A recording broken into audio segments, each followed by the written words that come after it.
Enriching and delivering value, interpreting great books worldwide. Hello, this is Sally's Book Club. Today we're introducing Xunzi, a pre-Qin philosophical classic. Its author, Shun Quan, was a renowned political thinker from Zhao during the late Warring States period. His exact birth year is uncertain, but he's generally believed to have died in 2037 BC. Just over a decade after his death, Qin Shi Huang unified China. Like Confucius and Mencius, Xunzi traveled among states during his lifetime, but ultimately didn't achieve his ambitions, leaving his thoughts recorded for posterity. So what does this book he left behind look like? According to modern research, Xunzi was compiled by Liu Shang of the Western Han Dynasty into 32 chapters divided into 3 categories. 22 chapters written by Xunzi himself. 5 chapters were records of his words and deeds by disciples, and 5 chapters consist of materials cited by Xunzi and his disciples. Overall, it fundamentally reflects Xunzi's own thoughts. So why is Xunzi's thought important and worth understanding today? First, Xunzi held high status in pre-Qin thought. After Confucianism fragmented, but only Mencius and Xunzi became masters. From late Warring States through Qin Han, they were jointly celebrated. Second, Xunzi's influence on later monarchical politics was far greater than commonly realized. On this, late Qing thinker Tan Sitong put it especially well. He said, 2,000 years of learning is Xunzi's learning. I believe China's imperial ideology wasn't Confucian Mencian thought, but Xunzi's. People paid lip service to Confucius Mencius while actually implementing Xunzi's thought. Why do I say that? Because China's intellectual tradition features Confucian facade with legalist substance. Confucianism as surface, legalism as core. This tradition originated precisely with Xunzi, who fused Confucian and legalist schools. Why did Xunzi fuse Confucian and legalist schools? Living in late Warring States, Confucian ritual systems were rapidly collapsing. Meanwhile, monarchical unification was irresistibly approaching. Realistically, Xunzi saw Confucianism alone couldn't restore order. Legalism was also needed. Confucianism has its merits, legalism has its merits. The optimal choice combines both. All right, if Mencius was a moral idealist, then Xunzi was a realist. In fact, only by reading Xunzi's book from a realist perspective can one truly grasp it comprehensively. So, how should we approach understanding the subtleties of Xunzi's thought today? Xunzi's 32 chapters primarily revolve around politics and morality, mostly consisting of lengthy argumentative essays. However, since Xunzi's work isn't among the Confucian 4 books, its content isn't familiar to people today. Therefore, I'll start with 2 key concepts to outline the core ideas of this book. These 2 key concepts are ritual law and the separation of heaven and man. First, let's look at ritual-law. It represents Xunzi's development of Confucian ritual governance. First, the starting point of ritual law relates to the judgment of human nature. On this, Confucian thinkers had major conflicting views. Confucius didn't discuss good or evil in human nature. He only said, nature is similar, habits make it different. Mencius advocated the theory of innate goodness, basing his entire philosophy on this premise. Xunzi, in contrast to Mencius, believed human nature is evil. What does human nature is evil mean? For example, humans are born seeking profit.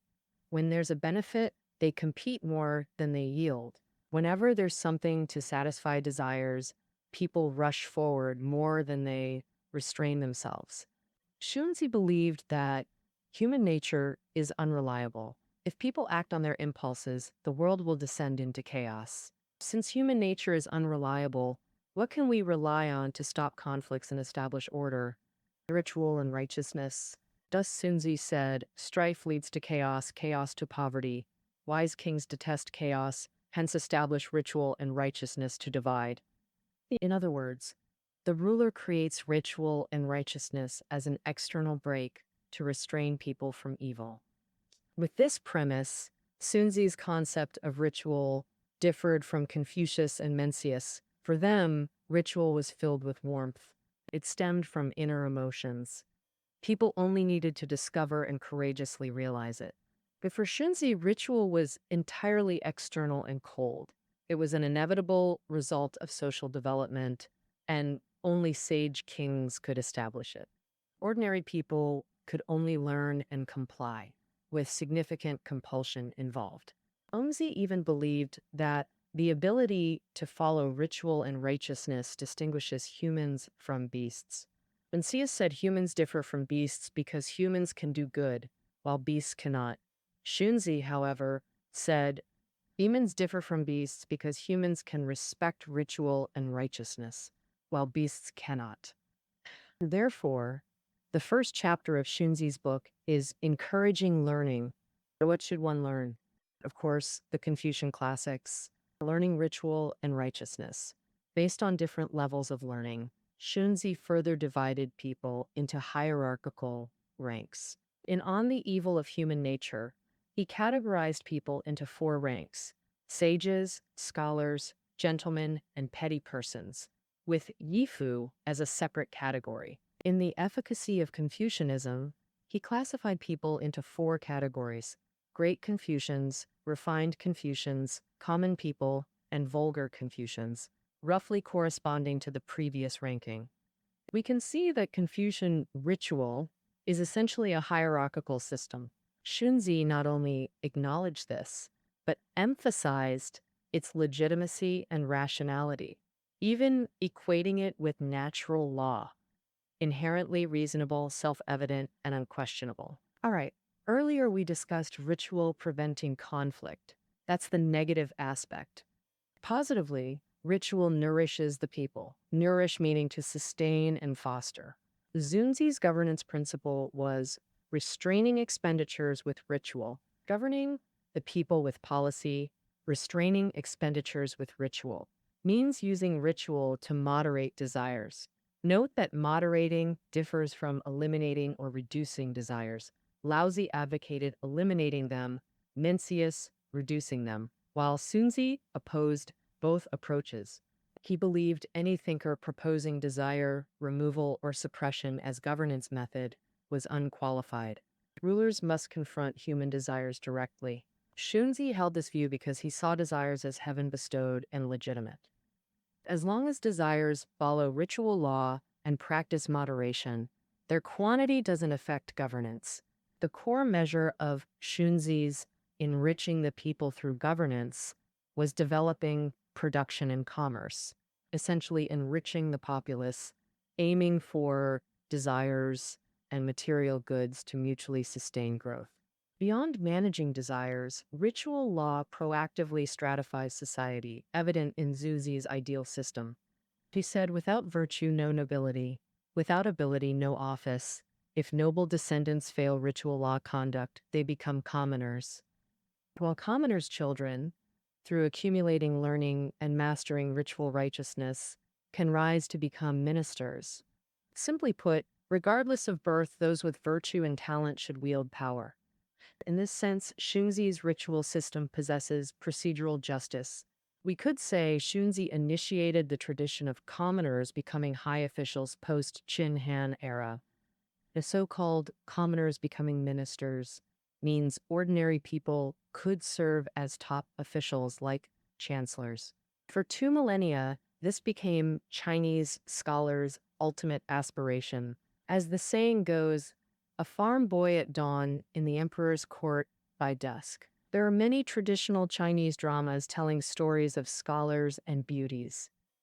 These scholars always eventually pass the imperial exams with honors. These stories truly reflect Xunzi's ideal. In terms of procedural justice, Xunzi's concept was far more progressive than Mencius's. Though Mencius didn't oppose commoners' social mobility, he prioritized aristocratic interests. He himself advocated not offending powerful families during governance, meaning traditional nobility. because ritual systems could so profoundly shape society. Xunzi saw the ritual-making monarch as the pivot of civilization, who must define and enforce people's rights and duties. Without immense power, this responsibility couldn't be fulfilled. Thus, Xunzi elevated the ruler's status. This is revering the monarch. Xunzi said, "The Son of Heaven is supremely noble, unmatched under heaven. Facing south to govern, all people tremble and obey, transformed by his virtue. The ruler must possess supreme authority to command the realm." Without revering the monarch, social order would collapse, turning society into an animal farm where the strong prey on the weak and majorities bully minorities, leading to immediate chaos. Xunzi's monarch reverence distanced him from Confucius and Mencius and aligned him closely with legalism. Under the feudal system advocated by Confucius and Mencius, governance was shared between monarchs, nobles, and scholars. Neither legendary sage kings like Yao, Shun, or Yu, nor Zhou founders King Wen, Wu, held absolute autocratic power. But for Xunzi, the monarch must centralize authority. Early, Xunzi's thought leaned toward autocracy. This isn't slander. That his disciples included legalists, Li Si and Han Fei wasn't accidental, but inevitable given Xunzi's philosophy. So, though Xunzi valued ritual, it was no longer the Zhou rites Confucius revered. Meanwhile, Xunzi frequently mentioned law, a topic Confucius avoided. So why did Xunzi emphasize ritual instead of directly discussing law? He stressed ritual over law because he still identified as Confucian. He criticized Mozi for destroying ritual and Xunzi for extremism, claiming only Confucianism was balanced. He also emphasized self-cultivation, benevolence, and light taxes. For example, Xunzi wrote, "You ask about governing the state. I say, I've heard of self-cultivation, never of governing the state." In other words, self-cultivation is far more important than governing the state. He also said to act without righteousness, to kill without guilt, and gain the world. A benevolent person would not do such things. That is to say, gaining the world relies not on force, but on benevolence and righteousness. On the other hand, ritual law often implies principles and norms, and ritual is a more widely used concept. So Xunzi borrowed it, putting new wine in an old bottle. Xunzi's ritual is actually a blend of ritual and law, leaning more toward law. Xunzi, indeed, valued law, so he was a legalist, but he couldn't bear to abandon benevolence and righteousness, so he was also a Confucian. Reality is complicated. Standing on a realist stance, Xunzi couldn't avoid complexity. Precisely from a realist perspective, Xunzi strongly opposed mysticism, changing Confucius and Mencius's ambiguous attitude toward heaven and spirits, proposing the second major aspect of his thought, the separation of heaven and man. He said that celestial phenomena, natural disasters, and social order or chaos are unrelated. For strange natural phenomena, one can feel curious, but to fear them is wrong. Building on this, Xunzi proposed the idea that humans can conquer heaven and harness the mandate of heaven. Heaven, in Chinese thinkers, is an ambiguous concept.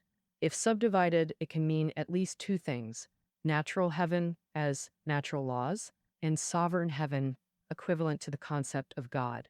Xunzi's advocacy of humans conquering heaven mainly refers to natural heaven, which has its own logic of operation. He believed that sages should not indulge in wild speculations about this. A ruler's energy should be focused on human society's functioning, that is, cultivating ritual systems. All right, we've finished introducing the two prominent aspects of Xunzi's thought: ritual law and the separation of heaven and man. Next, let's look at the influence of Xunzi's thought in later times, which starts with the fusion of pre-Qin thought. Speaking of which, when we mention the spring and autumn and warring states periods, the first thing that comes to mind is 100 schools of thought contending, but it must be noted that among them there was both contention and fusion. In fact, The fusion among the Hundred Schools began as early as the Warring States period. The so-called Hundred Schools mainly refer to Confucianism, Mohism, Taoism, and legalism, with Mohism's idea of universal love. Taoism's idea of governing by non-action was unrealistic in an era of constant warfare and competing powers. Only Confucianism and legalism had some practicality. Therefore, the fusion of the Hundred Schools mainly manifested as the fusion between Confucianism and legalism. Xunzi's thought embodies a Confucianism-dominated fusion with legalism. By the Qin Han era, Xunzi became a classical thinker due to his fusion of Confucian and legalist ideas, largely owing to his influence on Han politics. As we know, Qin Shi Huang exclusively embraced legalism, resulting in the Qing Dynasty collapsing after just 15 years. Succeeding the Qin, the Han Dynasty adjusted its ideology to avoid repetition, leading Xunzi-influenced thinkers to shape the Han regime. For example, Jie Yi, renowned author of The Faults of Qin, presented arguments before Emperor Wen of Han. His views on ritual governance were deeply influenced by Xunzi. Similarly, Dong Zhongshu, who advised Emperor Wu to revere Confucianism alone, opposed Mencius's innate goodness theory under Xunzi's influence. Even Sima Qian's understanding of ritual derived from Xunzi's treatise on rites. This chapter primarily excerpts content from Xunzi's discourse on ritual. Under their influence, Han governance reflected Xunzi's thought, establishing ritual hierarchies and combining ritual law in administration. At this point, Emperor Xuan of Han, great-grandson of Emperor Wu, stated clearly, Han has its own system, blending kingly and hegemonic ways. Why rely solely on moral governance like Zhou? The so-called kingly way, moral instruction, and Zhou governance represent Confucian thought. The so-called hegemonic way is legalist thought. After the late Eastern Han collapsed, its ritual governance ideology disintegrated. Xunzi fell from favor while Tang revered Buddhism Taoism over Confucianism. By Song Dynasty, Neo-Confucianism emerged. Chengzu school followed Mencius, not Xunzi. Afterwards, self-proclaimed Confucians either ignored Xunzi or criticized his philosophy as impure. Yet Xunzi's thought remained Imperial China's de facto ideology. Meanwhile, Confucians avoided mentioning him, as if Xunzi were Confucianism's Judas. But post-Han dynasties inherited this legacy. The Han's Confucian liberal blend operated behind the scenes. Xunzi's thought flowed as Imperial China's political undercurrent until modernity, when monarchies collapse and Western ideas' arrival gave Chinese scholars fresh perspective to evaluate Xunzi's limitations. First, Xunzi was an elitist. Historian Qian Mu once said Xunzi was an arrogant realist who spoke cold, hard truths. He didn't engage with emotions. In my view, Xunzi's fundamental flaw was his contempt for common people's wisdom. Thus, his ideal ritual law system was entirely top-down, external and coercive to commoners, inevitably failing to earn their genuine acceptance. Second, while advocating innate human evil, Xunzi pointed toward monarchical autocracy. In Western political tradition, the premise of innate human evil led to constraining political power, precisely the starting point of modern Western politics. Dramatically, in the East, Xunzi, also championing innate evil, glorified monarchs, placing them above ritual law and using rules as tools to manipulate society. This was advocating monarchical autocracy. If Confucius and Mencius advocated feudalism to correct the era's lack of freedom and equality, then Xunzi's monarchical authority argued for the legitimacy of unfreedom and inequality. He essentially transformed feudal aristocracy's power sharing into autocratic centralization. Understanding Xunzi's thought greatly aids modern comprehension of 2 millennia of monarchy and Confucianism's multifaceted impact. All right, that concludes our interpretation of Xunzi. Reading notes are below the audio. We'll see you tomorrow.